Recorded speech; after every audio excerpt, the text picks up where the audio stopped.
This weekend is finally when I'm flying down to the Yucatan for 1 week of psychedelic ceremonies with Arkana International.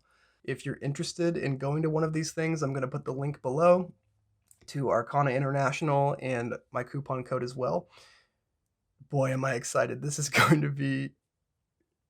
be one of the most interesting experiences I've probably ever underwent. I'll be doing 5-MeO DMT, mescaline, and psilocybin during this week in a series of shamanic rituals, and I have a lot to learn, honestly. I really want to bring open mindedness and respect to this experience and not go into it as some type of arrogant vlogger who's just trying to capture every moment he can to upload on YouTube. Now, a lot of people have been asking me, Quentin, are we going to get live trip reports of you doing these substances? I can answer that halfway, sort of. I can guarantee you that I'm going to be recording my 5-MeO DMT experience, or rather, somebody's going to be recording it for me. I've spoken to the owner of Arcana International, and he's totally comfortable with that, and is going to make sure that we have some footage of that. Now, the psilocybin and mescaline rituals, if this is an environment where I just feel recording is not appropriate, I'm not going to. I'm not going to create uh, some false impression of what these ceremonies are like by having my phone in selfie mode while I'm doing it. So I can guarantee that I'll have trip reports for all of my substances, but as far as bringing the camera along for every single step of the way for my psilocybin and mescaline journeys, I can't guarantee it. Now, if it's a comfortable environment to do it in, of course I'll do it. Of course I will. It would be great to have some documentation of this experience. But yeah, that's so far what I'm thinking about that. I'm definitely going to record a vlog style video when I go on one of these excursions to some of these archaeological sites. That's going to be awesome. Can't wait to do that. And just going to record when the time feels right, honestly. I'm not going to push it too much. I'm not going there with a damn film crew. It's just me and a cell phone. Like, I would love to share this experience with you guys and show you every step of the way, but I would much rather be respectful to these indigenous shamans who are putting me through this experience and may or may not want a camera present. And who knows if I want a camera present? I mean, there's a reciprocal feedback loop that happens whenever you record anything. Whenever you um, are on a psychedelic and you're looking at yourself and the video is playing back and back and back. I think Alan Watts gave a good metaphor once that said anxiety occurs in the same type of way as when you point a camera at a TV. There's a type of interference that occurs when you record something that's actively displaying something. Uh, I thought that was an interesting way of putting it. When I examine my own intent behind this week of retreat that I'm about to go on and the different substances that I'm about to do, underlying all of the different intents that I have is my intuition. My baseline intuition is telling me that the time is right to do these things. And maybe some people don't consider themselves intuitive or don't follow or trust their intuition, but I personally always do. And when my mind and my body feel aligned in agreement with doing something, I'm going to probably do it. And that has been for better or for worse in my life, depending how you look at it. It's what got me to start this channel in the first place. But going into the particular psychedelics, the reason why I'm doing 5-MeO DMT is probably fundamentally no different than the reason why an insane sailor got on a boat to discover Antarctica before they knew Antarctica existed at all. It's the fundamental drive to explore. And in my case, it's the drive to explore new states of mind and new states of consciousness, or maybe surprisingly familiar states of consciousness. Who knows? I won't know until I get there. The fact that there are so many different ways to experience this life has always been of immense interest to me. I remember even the first time as a kid spinning around on the playground very fast and noticing how much that perturbed my consciousness. All of a sudden, the world was not as I expected. It was spinning and spinning and spinning, even after I had remained still.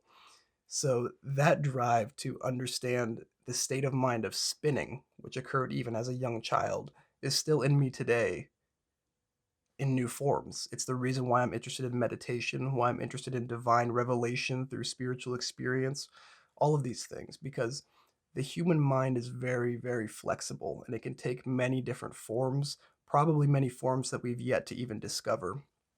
And the forms that we've even discovered so far are still very curious and interesting. And so I personally have chosen, with the support of Arkana, to go on the exploration known as 5-MeO. I want to reach the brain state of the people who have consumed this molecule previously, and I want to take the information that I can from it. Without trying new things and experiencing new modes of being, life would be really, really stale. It's the reason why we do fundamentally anything. It's to alter our state of being. And the state of being that I will be undergoing next week is highly interesting to me, and um, hopefully deeply educational. I think this page from Aldous Huxley's The Doors of Perception perfectly sums up this urge to explore the mind.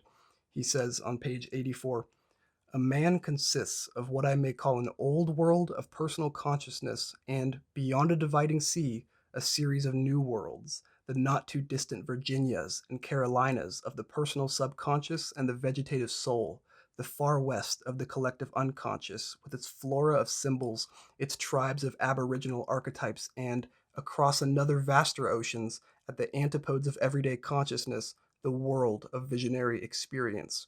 If you go to New South Wales, you will see marsupials hopping around the countryside. And if you go to the antipodes of the self conscious mind, you will encounter all sorts of creatures at least as odd as kangaroos. You do not invent these creatures any more than you invent marsupials. They live their own lives in complete independence. A man cannot control them. All he can do is to go to the mental equivalent of Australia and look around him. Psilocybin has for a long time, for the whole time that I've been doing psychedelics, been my staple psychedelic. It has been the psychedelic I've consumed the most. It has been my favorite psychedelic, and it will probably continue to be. It's the one that I have by far the most experience with. And most of the times that I've done psilocybin, it has actually been alone.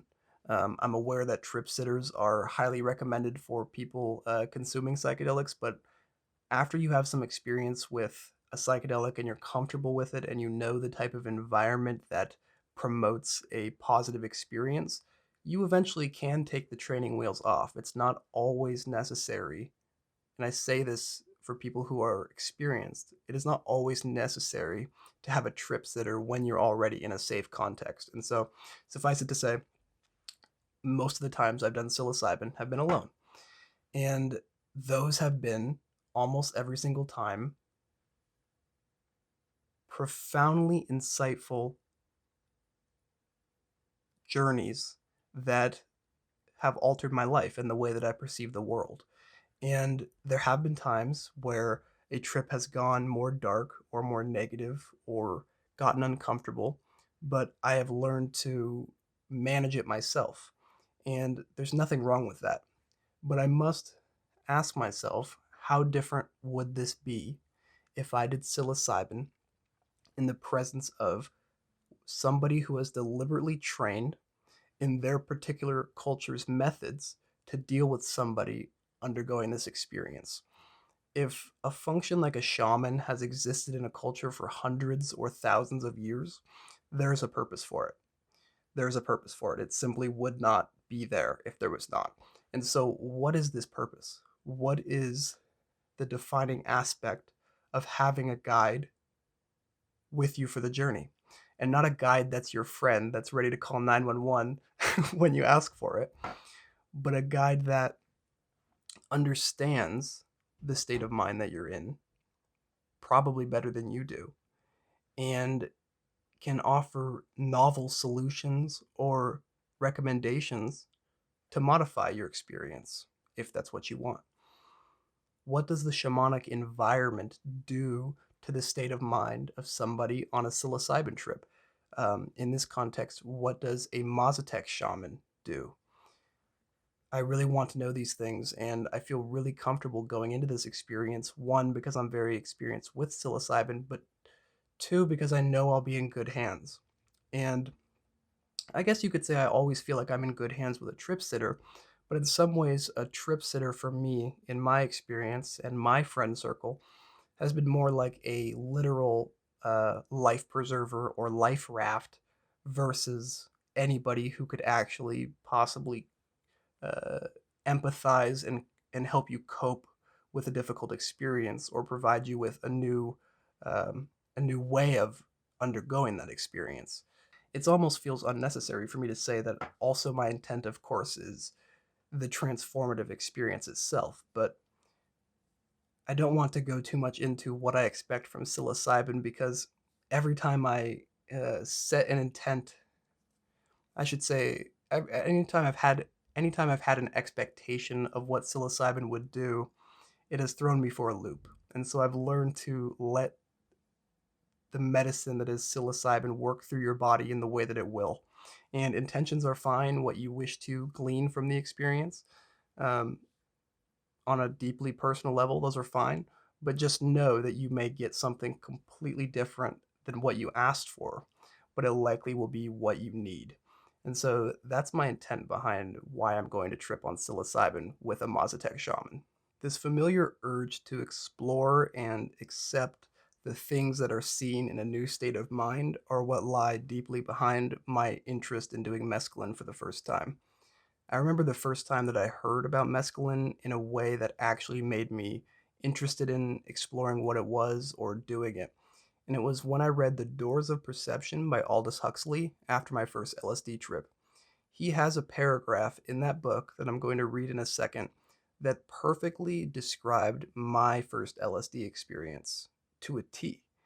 And in that paragraph, he lumps mescaline with LSD.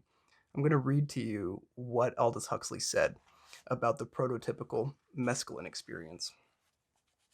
The typical mescaline or lysergic acid experience begins with perceptions of colored, moving, living geometrical forms. In time, pure geometry becomes concrete, and the visionary perceives not patterns, but patterned things, such as carpets, carvings, mosaics. These give place to vast and complicated buildings in the midst of landscapes which change continuously, passing from richness to more intensely colored richness, from grandeur to deepening grandeur.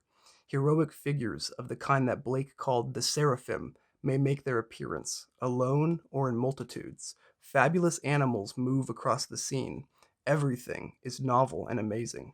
Almost never does the visionary see anything that reminds him of his own past. He is not remembering scenes, persons, or objects, and he is not inventing them. He is looking on at a new creation. I wrote there after my first LSD trip, this absolutely blew my mind, word for word, how it occurred for me at 300 UG first time. And I remember enthusiastically sending a picture of that page to my friend who actually hasn't done LSD and expecting him to really be like, wow, that's crazy, right? That he perfectly described your first LSD trip.